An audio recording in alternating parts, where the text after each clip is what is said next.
Thank you so much. Good afternoon, everybody.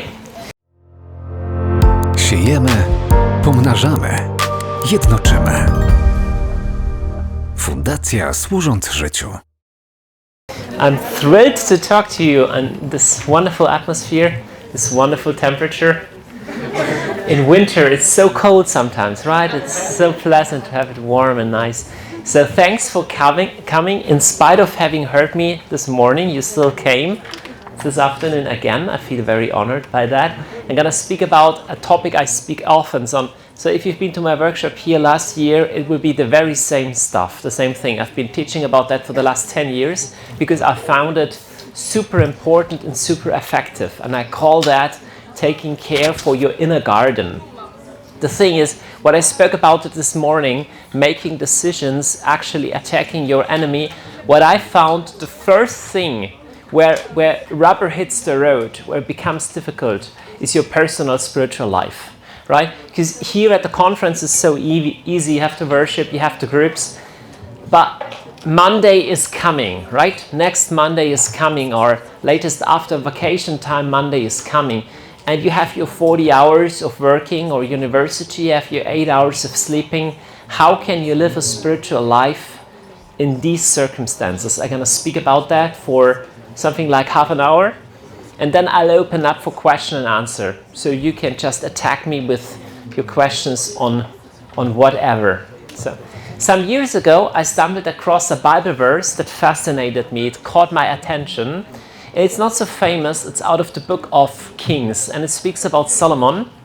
And Solomon, the son of David, he was very famous, he was very rich, he was very wise. Therefore, he attracted tourists. People would travel to his place to learn from his wisdom. And there was one lady, she came from Sheba, this is in Africa, the queen of Sheba. She said, I've heard already a lot about your wisdom back home, but now I've come to see you with my own eyes. And now I have it here in French, for those of you following in French, what she's saying. She said, I couldn't believe what I heard about you before I now came and saw with my own eyes. And what I saw is that actually you are more wonderful than what people say about you. She said, you know, everybody talks about how wise you are, but now I came and I saw you're even wiser than what is your reputation, right? What she says is, your reality is greater than your reputation. And I would translate that, your inside is greater than your outside. And I love that fact. So if you think about your own inside and your own outside, this is a circle. So your outside is your Instagram profile. Your outside is your CV. Your outside is what people know about you. Your outside is the way you look, right? It's wonderful to have a good resume, to be good looking, to be famous. Nothing bad about that. But what Queen of Sheba says, I have come to know your inside, how you really are, and this is even more impressive than your outward reality. So, you have an inward reality that human beings normally don't see. See? There are people who look great on the outside, they are good looking, they're successful, but their heart is dead. They are depressed, they don't want to live anymore. And there are even Christians, there are people who are, so to say, successful Christians. They might be priests or they might be evangelists and doing great things, but in their deepest heart, their relationship with God is dry and dead. And I personally, I would love to be like Solomon, because what she says is your inner reality. How only your friends know, how only people know you who see you from face to face. Your inward reality is greater than your outside reality. If you want to live like that, you have chosen the right workshop. Because this is what it's about. So I do a lot, I travel, I have conferences and stuff. And sometimes people are tricked by that. They believe, all right, you look great from the outside. But I oftentimes ask myself, is my inside still matching up? is my love relationship with God? Is it more alive today than it was 1 year ago? And if not, I need to take care for my heart, because this is the most important, the most precious part of your life. Is that what nobody sees? And this is what you cultivate with a personal prayer life. It's interesting, Jesus speaks about the same dimension with the inside, and he refers to the inside of the human heart as a soil. You know all this famous parable of those 4 different parts of types of soil. He says if God plants something in your heart, it depends on the soil whether the seed will eventually bear fruit. Right? So it's like God's responsibility is to put in the seed, but your responsibility is to prepare the soil. Right? It's this very famous verse, and there is one of those 4 soils where he says there are some soils that are full of thorns, and the thorns grow up and they choke the good seed so it doesn't bear fruit. And it's very shocking to see what Jesus says, what the thorns are.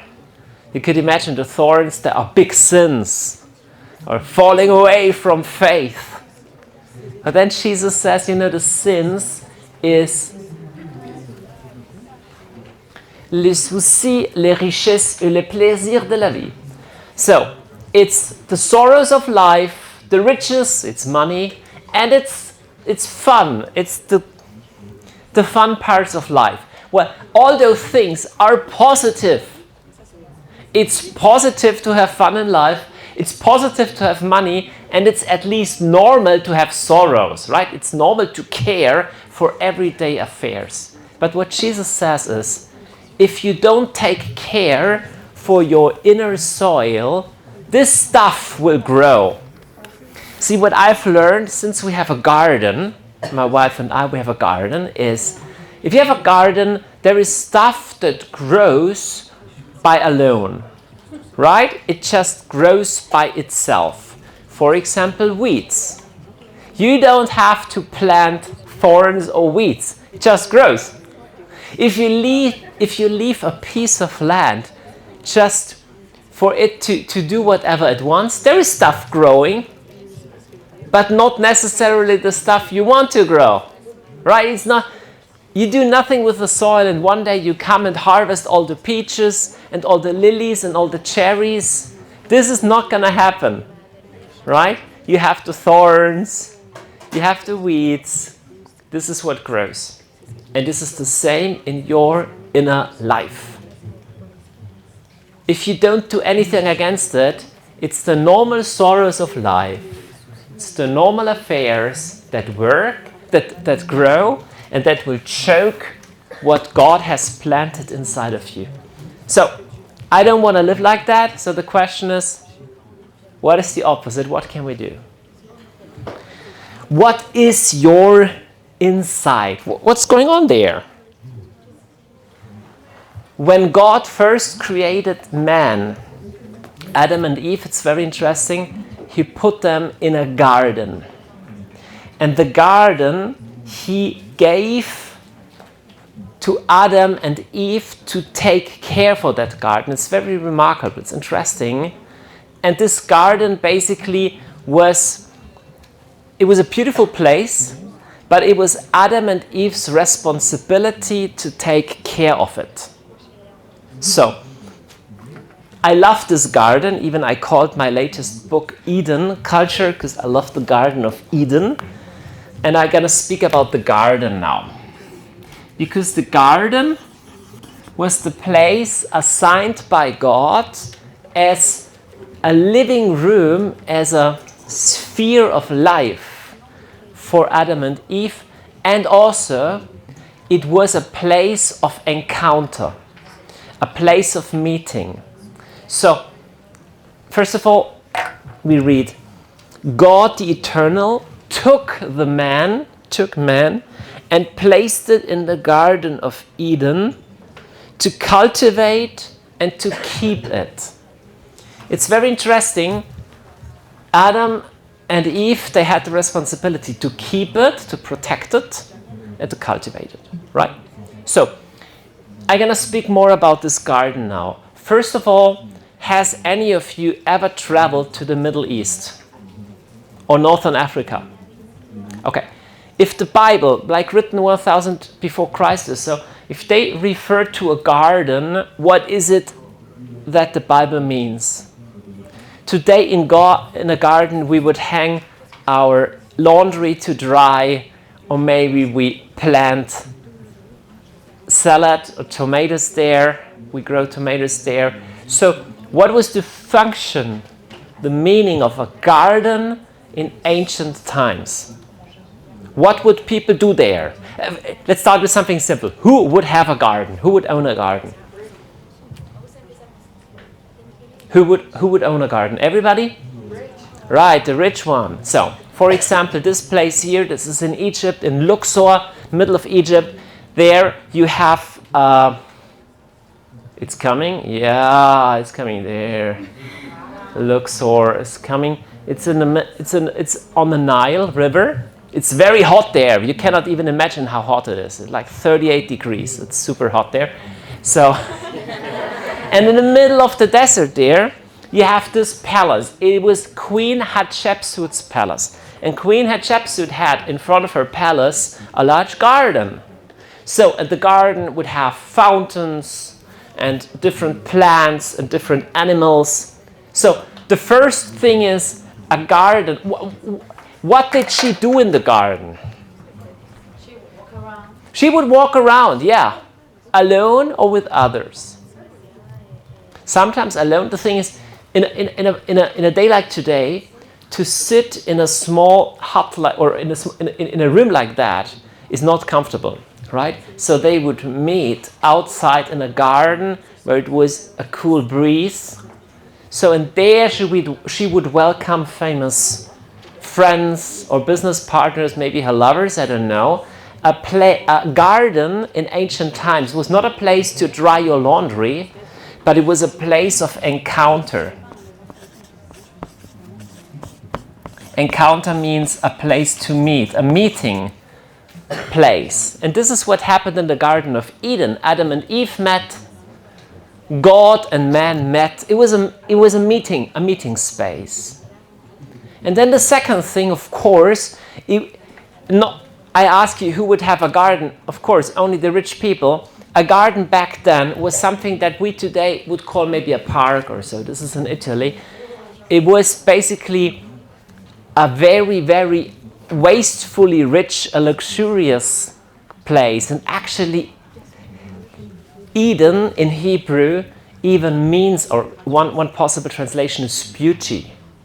So a garden was not like today, just a small square piece of lawn. It was a very luxurious and beautiful place. So, beautiful. And I found it interesting that God didn't place Adam and Eve, let's say, in a manufactory, or in a farm, or on a highway, in a gas station, but in a garden. A garden basically is a place nobody needs. You don't need a garden. A garden is not a place where you work. It's basically, why do people have gardens? It's nice. Yeah, because it's nice. What can you do with a garden? It's not a field. I'm not talking about a plantation, a garden. Exactly, you just enjoy it. I mean, nobody really needs it, but it's just beautiful. I call it useless. Of course, it's not useless. But what I mean by that is, it's not only for one use. It's not. You sit in the garden for 30 minutes and now back to work. No, it's a place where you can just be. See, if the Bible says something, it's never a coincidence. It's always rich in meaning. Right? I learned the first thing with beauty. Have you realized that this world is filled with beauty to an almost incredible degree? If I would ask you what is the most beautiful, I did the same thing last year, so please forgive me if you have a repetition there, but if I ask you, what is the most beautiful flower? Is this flower more beautiful or a rose? I ask you something else. What is the most ugly flower? What is the ugliest sunset you've ever seen? But there are no ugly sunsets. Which star is the ugliest? Up there. See, if you walk around in nature and you find something ugly, this means a human was there. Right? There's a plastic bottle. Or humans built something ugly there. If you see something beautiful, oftentimes God has created it. Ugly stuff, it's us who create ugly stuff. Human beings do. So nature is filled with beauty to an extent that is almost incredible. And human beings, this is a Japanese garden, human beings have always planted gardens to be as beautiful as possible. It says something that God would create Adam and Eve in a garden. So I'll try to paint a garden now.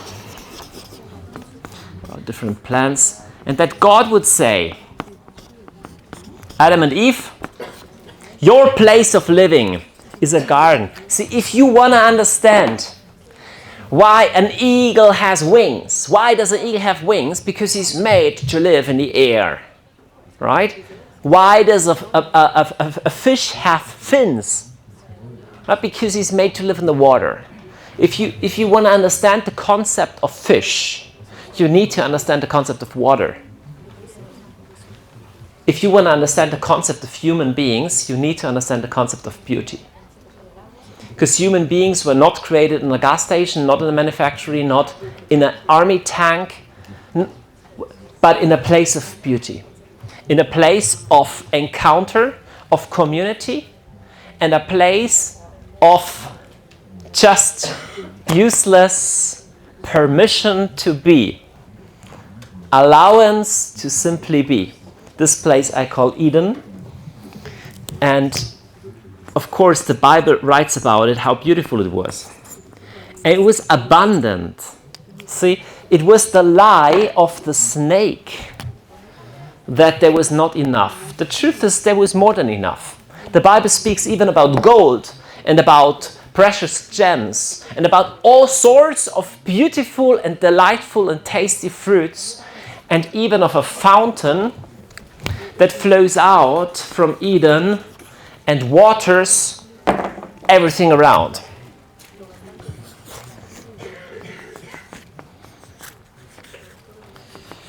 And the only thing is, Adam and Eve, they had to guard it.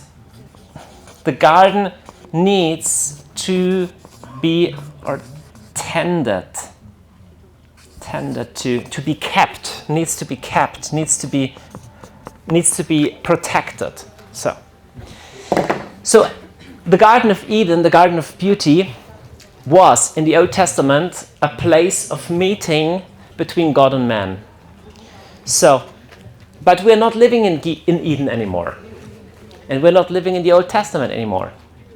If God and human beings met in the Garden of Eden back then, question, where do God and you meet today? Where is the place of encounter in the New Testament?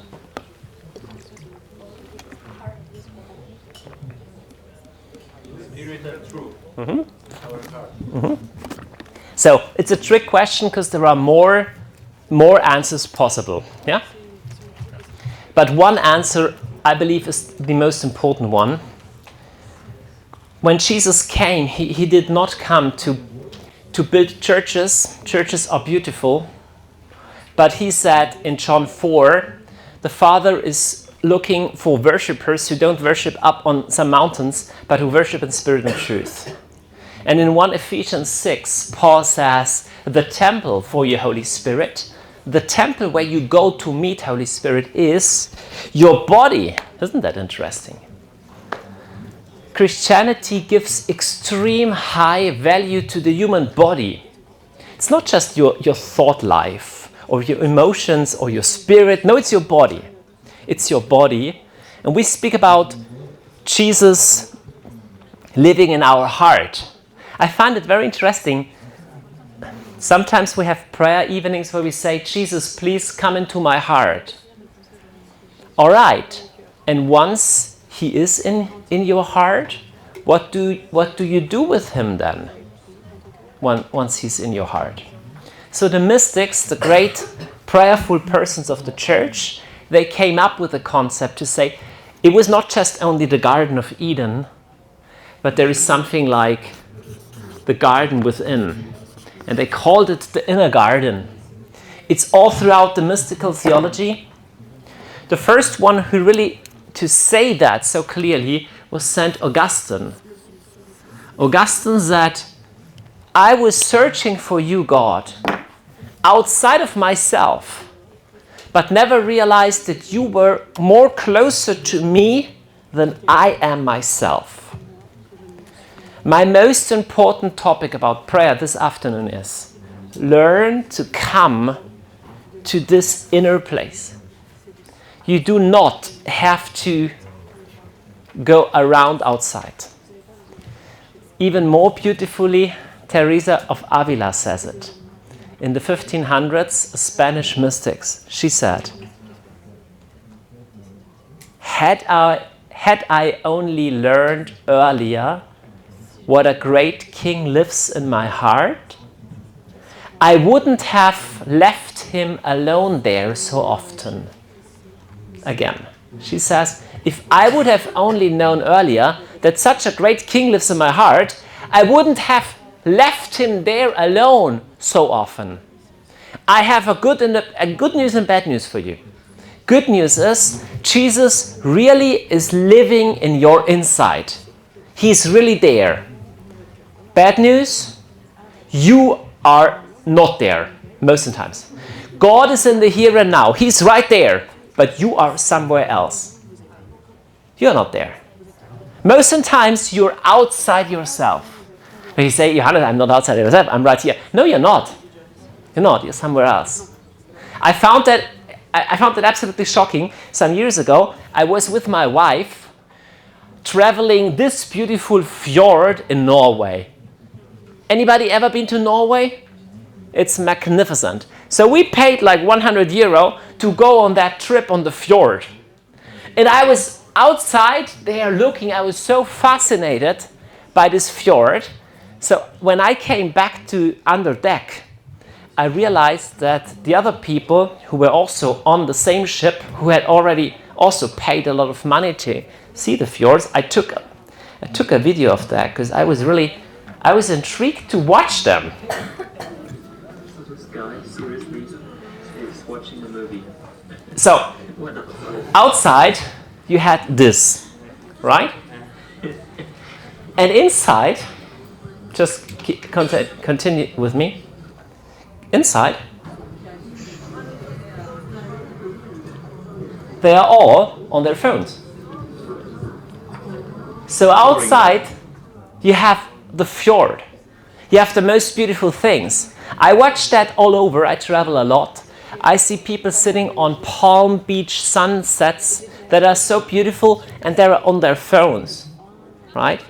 And this is a little bit the generation we are in. The thing is not to say how bad is social media and our media. No, but our capacity to be here and now is getting lower and lower. Right? God is in the here and now. He's not somewhere else. You just need to come back to him. But this starts with this blue line. And this blue line is a barrier. You need to draw. You need to draw a line to say, this is a free space of no distraction. See, if you are distracted with your phone, you will not see the beauty of the fjord. And if you are outside, walking around on the sorrows of life and what she's doing, what he's doing, and what I have to do, blah, blah, blah, blah, blah, blah, blah, blah, blah, you don't come back to this place and you don't realize how beautiful this place is. Really, I love the fact I cannot convince you on a logical thing, because it's not a logical thing. But when Jesus came to set you free from your sin, he not only said, all right, you're not going to hell, you're going to heaven. He did something way more profound. He restored you on the inside, so that in your heart, you could say something like there is a paradise in your heart. Something like there is Eden 2.0 in your heart. There is a place of delight in your heart where God wants to spend time with you. If you would not always run away. And I have great news for you. If you spend time with him there is always a fountain of life. And this is, friends, I'm not talking any theology that I read in my book. This is my life reality. If I, for too many days, if I'm too busy, if I run around and I get busy, and I lose that inner contact with God, I can feel that my water of life is starting to drizzle, starting to get back. But all I need is to come back. He's already waiting. But I have the responsibility. Now just some remarks on the useless thing.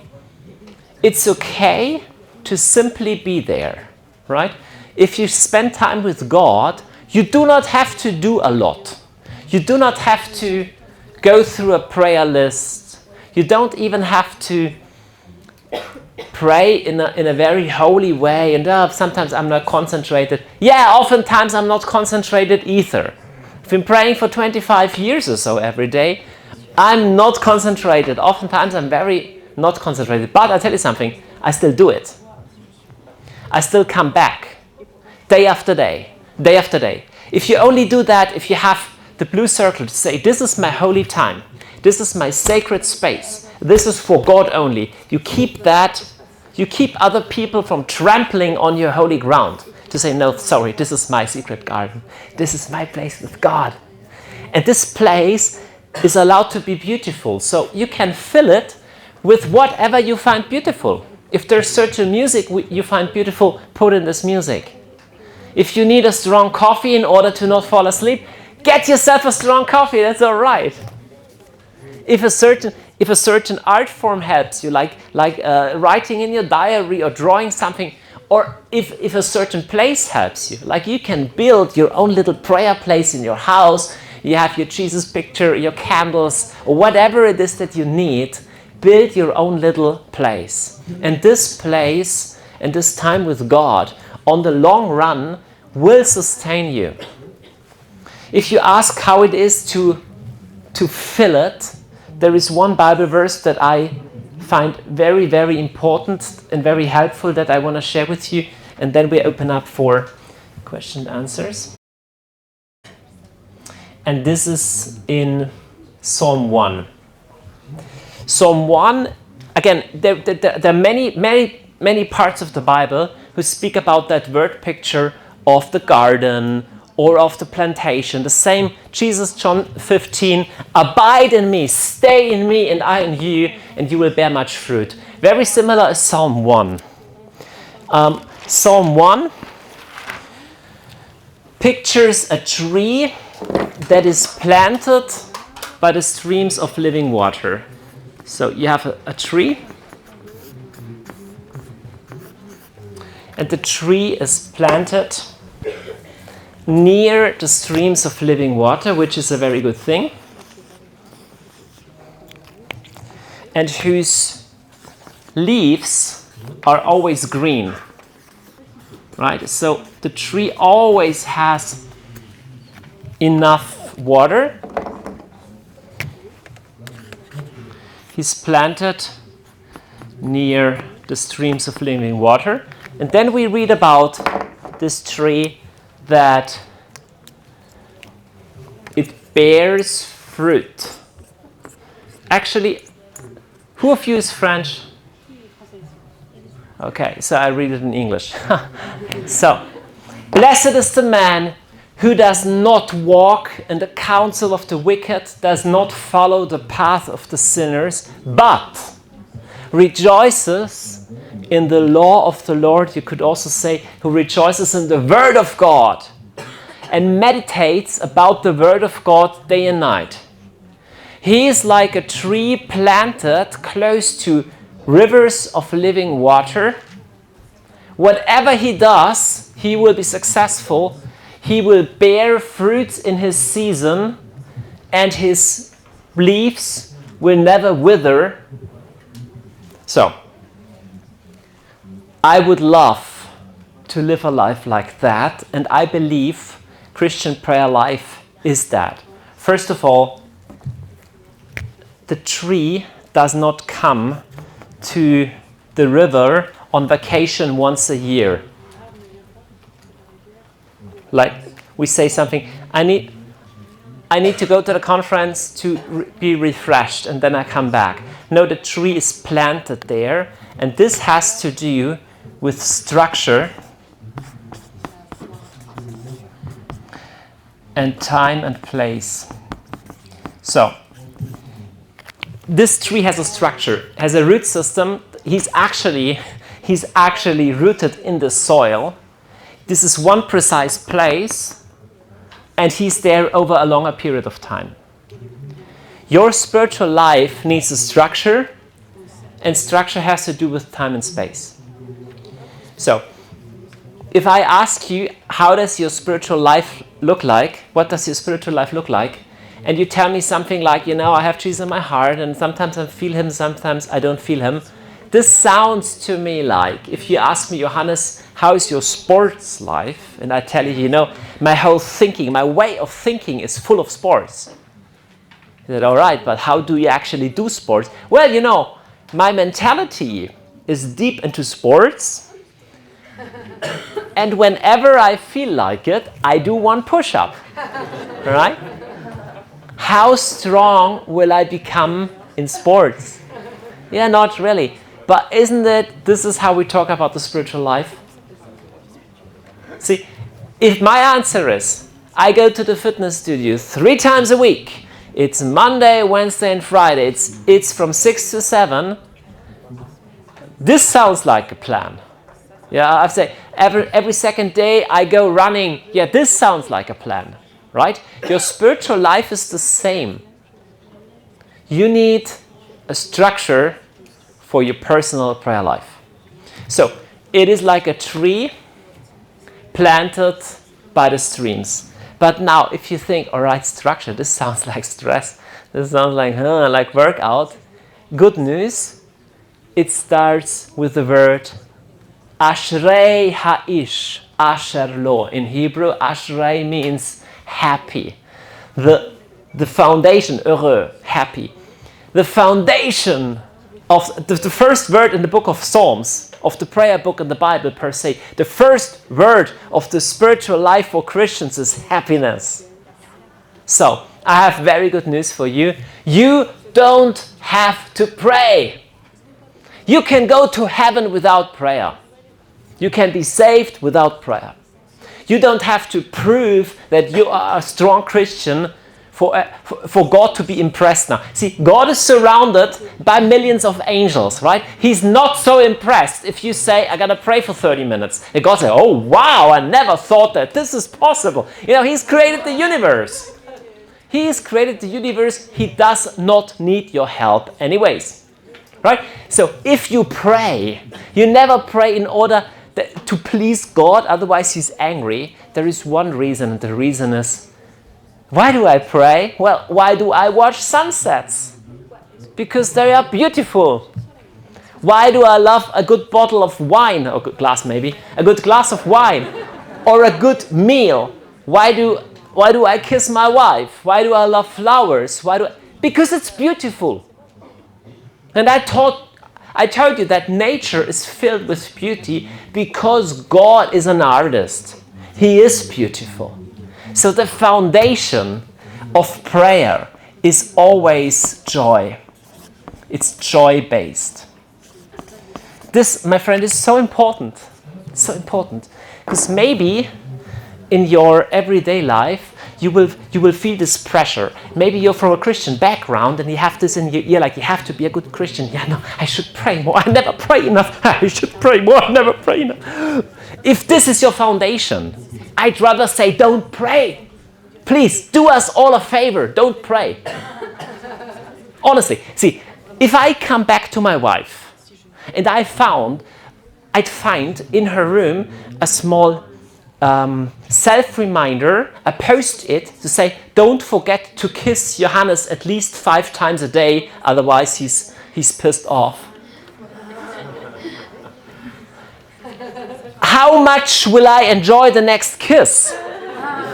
Right? Or if she would send a text message to her friend, oh, tonight I have to go to this stupid romantic dinner with Johannes. I don't like it at all, but it's my duty as a wife, so I might as well go. You know what? I don't want her to kiss me. I don't want to get on a date with her. Guess what? Maybe it's the same thing with God. He doesn't need your help. He doesn't need your religious program. He wants community with you, right? And honestly, how do you want to live? Do you want to live bored, distracted, burned out, and sad and depressed? Yeah, fine, you can choose that. Or do you want to live at the source of life, filled with love, filled with joy? You can live like that, but the latter you only get with Jesus. So your foundation of prayer, please, let it never be I have to pray, I have to pray. Let it always be God is good and He desires you. You know what? He desires you more than you desire Him. Sometimes your love for Him is not so impressive. Honestly, my love for Him oftentimes is not so impressive. But over the years, His love to me proved pretty impressive. Because He's really good. He's not angry. He's really not in a bad mood. He's really good. And joy is the foundation for the whole universe. Nobody needs galaxies. Nobody. Nobody needs zebras and giraffes. With pandas, I'm not so sure, because I think they are definitely important. They are necessary, but I'm not, right? The universe would perfectly work without me, maybe even better, right? So I was only created by God because He enjoyed me. Right? God does not need you at all. Universe works perfectly fine without you. So now maybe you say, well, if God doesn't need me, I feel useless. I'm not necessary. Yeah, partially true. But I have good news for you. You ladies know that better than us guys. Sometimes the stuff we don't need, we love it the most, right? Right? You find something in a shop, you know you don't need it, but still you want to buy it, right? Because it's just so beautiful, right? And us guys, we buy other stuff we don't need, right? Yeah, you girls, you maybe buy beautiful clothing, or come on, shoes. Who needs 25 pairs of shoes? I need to be silent there because I have more shoes than my wife has. But like, sometimes the stuff we don't need is the stuff we enjoy the most, isn't it like that? And this is what you are, right? You are a category of luxury product. Nobody needs you. The universe works perfectly fine without you, but still God created you. Yeah, that's about it. Like, He was up there in heaven, He was sketching you, He was making the design for you, your nose, your teeth, everything. And I imagine it to be like that. An angel peeked over God's shoulder to say, what are you creating, God? He said, a human being. Oh, another one, yeah. We already have 8.4 billion, but all right. So you really believe you need that one more?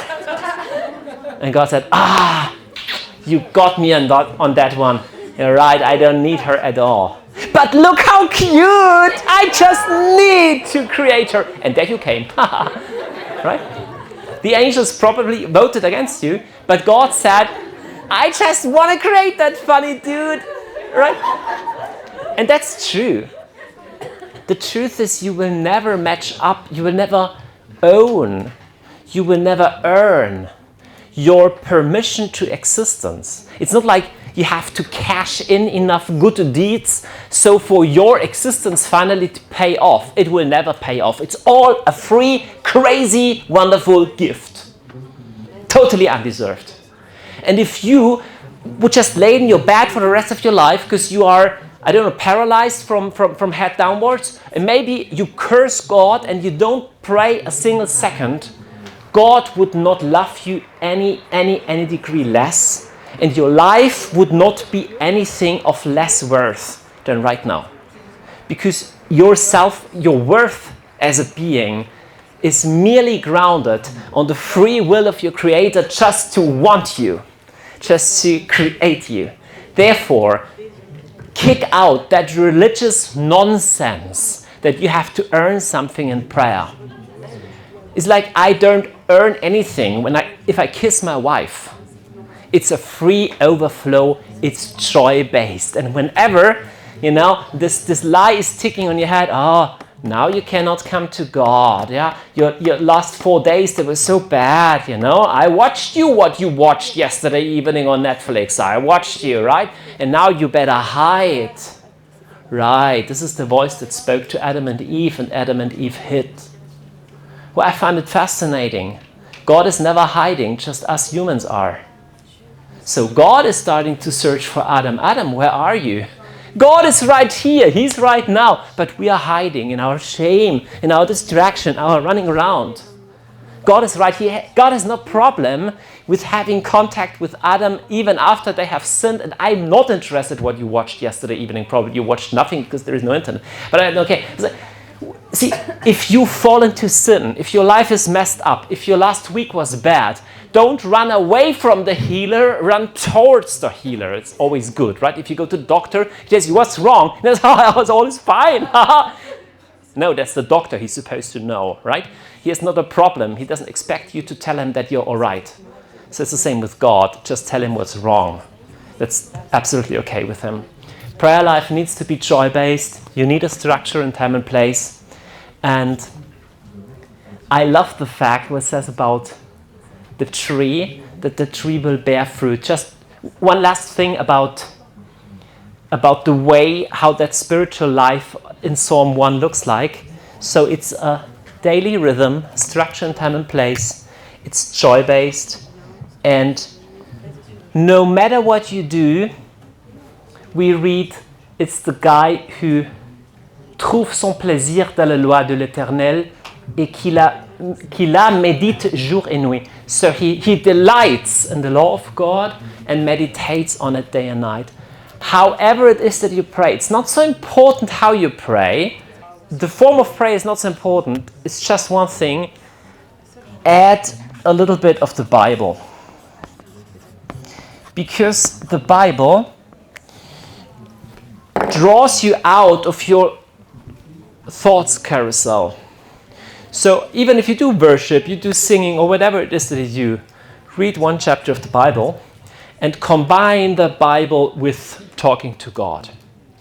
One last thing about the time and place, because now I feel like you really like me now, so I can burn some sympathies with one thing that everybody hates, but just add some realism. Talking about the difficult question, how long per day am I supposed to pray? Now, I just told you don't have to pray at all, right? I'm just telling you whatever you do with your time will do something with your heart. Where your treasure is, your heart will also be. And your most precious thing, your most precious treasure is your time. Whatever you do with your time will have an effect on your heart. If I tell my kids, oh kids, I love you so much, I might as well spend 1 hour with you per year. Maybe my feeling of love is authentic, but our relationship will not grow, right? So yes, the depth of your prayer life does have something to do with the length of your prayer times. It does. So let's talk about it. First of all, let's talk about how much time we have. I give you a beautiful number that I like very much. Most people don't know it even. What is this number? 168? Any idea? Exactly. Number of hours in a week. So if somebody tells you, you know what, I'd love to pray, but I have no time. You can tell him, yeah, we all have the same amount of time. We all have 168 hours per week. you always had and always will have. And no weeks are shorter. The question is just, what do you use the weeks for? So let's see what we use a normal week for. I'm talking from German background. Maybe there are some difference. I don't know. So the average hour in Germany of work is 40 hours. The average hour of sleep in Germany is 7.5 hours per night, 7.5 hours. Let's do 8 hours. 8 times 7 is 56. Is this right? Yeah. Right. So we sleep for 56 hours. Right. So you need time to get to work and back. In Germany, the average is 30 minutes one direction. Could be more, could be less. It's not so important. It's 5 work days, so it's 5 hours of traveling. So it's eating, let's say, eating and preparation of food, 2 hours, something like that. Probably the French take longer than the Germans. So let's do 2 hours, it's 14 hours. Now let's say you don't just want to sleep and eat and work, but let's say you also want to work out. Let's say you do 4 hours of sports per week, which is already very good. And let's say you're also a real family guy. Maybe you're married or you have kids. So you do 1 hour of family time every day, which is a lot. It'd be 7. And I would say life is not only that, also once in a week I want to go out, have time with my friends or do a hobby or whatever, just for 3 hours. We could add and different things. There's no shopping yet, and there are some different things. But I'm just eating, sleeping, friends, sports. Bathroom. Let's say, guys or girls. That's the question. Let's go for 1 hour a day, which is a lot. 7. So, who's good in math? I'm not. I'm really bad. Just the blue ones.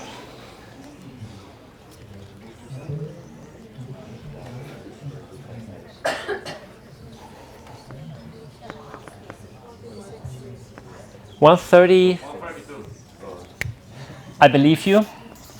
So, 132. Now, the thing is, I'm not trying to tell you stop sleeping. I'm not trying to tell you stop working. I'm just asking you, where are these 36 hours? Because 36 hours is a lot. So, and then I say, but this is cheating because I have this and I have this. Yeah, I know. Some people have this and this, but not everybody spends 7 hours with the family every week. Not everybody has 5 hours of sports every week. Not everybody has 1 hour to travel to work per day, and so on and so forth. So basically, to say I have no time is a complete lie. The answer is, the question is, what are you using your time for? 36 hours it's a lot. There is one trick in this calculation, which is I'm treating all 7 days equally. And of course, on weekends we have more times than on amongst the week. But still, basically, if you just see that, basically you have 168 hours. It's your free choice how to use those hours. If I would tell you, you could easily pray 1 hour per day. Probably most of you would be shocked. Say 1 hour, it's a lot. Yeah, that would be 7 here. You still have 31 hours, 29 hours free. That would be 1 hour per day. So I'm a little bit strong on that point, because in the last month I've befriended some, as I told you at the morning, some non-Christian spiritual guys, like coming from the yoga and the esoteric thing. For yoga people, it's very normal to do 2, 3, or 4 days of meditation every day. I know a Buddhist guy who does 2 hours in the morning, 2 hours in the evening of meditation every day. If you go to a Christian festival today, you do 4 hours of prayer today, they would say you're part of a cult, you're part of an evil group. Or I'm not saying that you have to pray for 4 hours. I'm not saying that at all. But if somebody would tell you, I'm really training to cycle over the Alps next year, and I train for 2 hours every day. Everybody's going to say, wow, that's cool. 2 hours a day. Right? Somebody tell you, you go back from this meeting, go tell your parents, I'm going to pray for 2 hours a day. They probably call the psychologist or like, this guy's in danger. Right? But it just shows how we value things differently. See, just a personal testimony, when I was 16, I fell so in love with Jesus that I just wanted more of him. So, and I had a very, very positive thing. The positive thing is I didn't have a Christian group, right? So I had to find it out for myself. And I stumbled in the Bible, I stumbled across the topic of tithing. Do you know what that is? Giving 10%. Tithing. Yep. So you give 10% of your money. And I thought, I don't know how long it's normal to pray, but maybe that tithing thing applies to time as well. So I decided to give 10% of my time to God, which is 2 hours and 24 minutes per day. 10%. So I had 2 hours and 24 minutes of prayer time every day when I was 16. So, and what happened is, over the course of 1 or 2 years, just my heart began to burn for Jesus. I had the best time of my life. And 1 or 2 years later, I came into a Christian youth group. And I asked the first guy, how do you organize your spiritual life? And the guy gave me that look. And I honestly, I thought he's maybe too humble to speak about it. Because he's so deep in his prayer. I was so naive. And it took me 1 or 2 years more to find out that in my Christian youth group, nobody had a prayer life. And now I've been preaching and teaching all across the world for over 20 years, and I'm still not over that shock that most Christians don't have a spiritual life. And then they complain why they don't feel God, and why life is so bad, and they feel burnt out. I don't want to point the fingers, because it's not about guilt. Nobody has to pray. But you will eventually reap what you have sown over the years. So the thing is, the tree does not come on vacation for one day. But he's been planted at the river for many years, and therefore he bears much fruit in its season. Also, I love the fact with the season part. First of all, I love the fact, qui donne son fruit. So the tree bears its fruit. This is so relieving. I have good news for you. You don't have to bear all fruits, only yours. Right? The apple tree doesn't go to the therapist to say there's something wrong with me. All my friends, they bring forth banana. I always only those round ones. There's something wrong with me. Can you heal me? An apple tree is meant to bring apples, and you are allowed to bring your own fruit. It's even yours. It even tastes like you. I love that fact. You don't have to compare, and it's your fruit in your season. So sometimes it might look like there's nothing coming out right now. Yet there are seasons in your prayer life that might look like that. But fruit will come. There is winter. There is spring.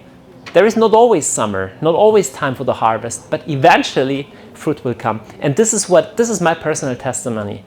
Over those years, basically over the last 25 years, I try to spend more than 2 hours per day with the Lord. My normal day, if I want to feel well, I go for 4 hours a day. This is my normal life over the years. And my testimony is, if I spend long enough on this garden, water will come. Ideas will come, new projects will come, inspiration will come, energy will come. And if I don't do that, if I leave that place, I'm like the farmer with the goose. I finish with that story. You know that story? No, you don't. You have to hear it. So there was a very famous farmer, and one day he got a goose that every day laid a golden egg. Every day it gave a golden egg. So the farmer became pretty wealthy. So he said, wow, that's cool. I have a golden egg every single day. But then he became nervous, and he told himself, wow, all those golden eggs, they need to be somewhere there inside the goose. and always waiting for one more day to get another egg. So he thought to himself, I could as well open this goose. And he took a knife and he opened up the goose to get out all the eggs at once. Well, what he got is this. But he lost the goose. You have a goose that gives you a golden egg every single day. This is your prayer life. You take care for this little garden. You water it. You don't allow everybody to trample on it. If you enter it, you switch off your phone. You close your doors. No, I'm not available for this 1 hour. I am not. This is sacred. And then you do whatever you want to do with your God. It's joy-based. You don't have to. It's beauty. It's useless. You don't have to prove anything. It doesn't have to come something out. It's just you enjoy God, you drink your coffee, and He enjoys you. And the only thing that you need is you do it every single day, a certain time and space. It's joy-based. And you add the Bible. And I guarantee you, your life will be filled with a golden egg every day. Every day. Every day. If you go into a rush and you get nervous, you say, I'm too busy to pray, then you are too busy to be successful. At the end of the day, you are called to live a life like Mary of Bethany. I love that story very much, who took the most precious thing that she had, this precious oil, which was worth hundreds of euro, and poured it over Jesus' feet. You know, the most expensive thing that you have today is time. We even say time is money. Therefore, the most valuable companies in the world is Google, is Amazon, is Microsoft. You know what they sell? They don't sell oil, they don't sell weapons, they don't sell stuff. They sell your attention span. Facebook does, Meta does. The more time you spend on this media, the more money they get. Time is money. If you take the most precious thing that you have, which is your attention span, which is your time, and you use it just to be with Jesus, there is a fragrance, like a perfume coming out, there is fruit coming out, and there is even water flowing out. That's how you take care for your inner garden. So this was less practical than I was planned to, therefore I'm going to open up for questions right now. But this gives you a basic idea how to live your spiritual life over the course of many years. And I love it. So, thank you.